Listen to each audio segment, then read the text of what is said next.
ইংরেজিতে আমরা কিভাবে কোনো কিছুর দাম জিজ্ঞাসা করতে পারি বা কোনো জিনিসের দাম কত, এই প্রশ্নটা আমরা কতভাবে জিজ্ঞাসা করতে পারি, তাই নিয়েই আমাদের আজকের লেসন। চলুন শুরু করা যাক। What's the price of this? এইটার মূল্য কত? What's the price of this product? এই প্রোডাক্টের মূল্য কত বা দাম কত? How much does this cost? এইটা কিনতে কত খরচ হবে? How much does this cost?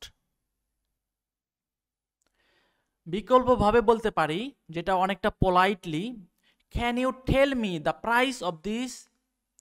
আপনি কি বলতে পারেন এটার দাম কত? Can you tell me the price of this?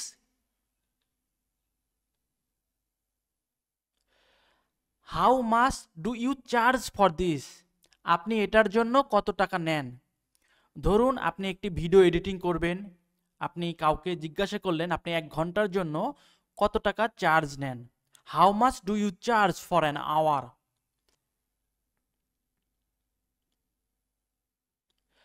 আরও পোলাইটলি যদি আমরা কাউকে জিজ্ঞাসা করি যে এটার দাম কত, could you please tell me how much is this? Could you please tell me how much is this? আপনি কি দয়া করে বলতে পারেন এটার দাম কত?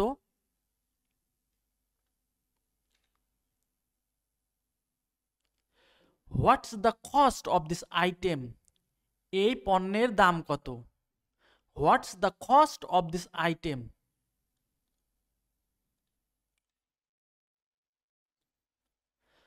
Do you know the price of this? আপনি কি জানেন এটার দাম কত? Do you know the price of this? How much is this? এইটার দাম কত? এটা কত? এভাবে আপনি কোনো কিছুর দাম জিজ্ঞাসা করতে পারবেন। তবে অ্যাডভান্স লেভেলে যখন আপনি কথাবার্তা বলবেন, ফ্লুয়েন্টে যখন কথাবার্তা বলবেন, তখন অবশ্যই আপনাকে অ্যাডভান্স লেভেলের চিন্তা ভাবনা করতে হবে। অ্যাডভান্স লেভেলেই আপনাকে কোনো কিছুর দাম জিজ্ঞাসা করতে হবে।